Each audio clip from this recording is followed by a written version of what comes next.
Assalamu alaikum wa rahmatullahi wa barakatuh. ‘Yan uwa masu albarka, zan ɗan yi mana wata tunasarwa domin tunasarwa tana amfanar mumini.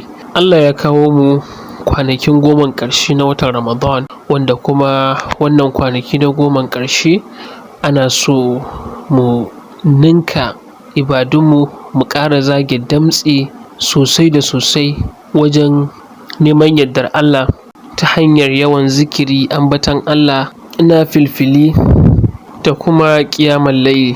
A wannan kwanaki ne Allah subhanahu wa ta'ala ya saukar da Alƙur'ani a daren Lailatul Qadri, wanda a wannan dare Allah subhanahu wa ta'ala yana ansar addu'ar bayinsa. Allah subhanahu wa ta'ala yana neman wanda yake neman buƙata ya biya masa.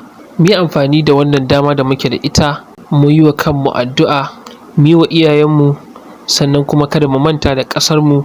Allah subhanahu wa ta'ala ya gyara mana ita, ya gyara mana halayenmu, Allah kuma ya yafe mana kurakuranmu. Allah ya sa muna ɗaya daga cikin bayin da za a ‘yanta a cikin wannan wata mai alfarma. Wassalamu alaikum wa rahmatullahi wa barakatuh.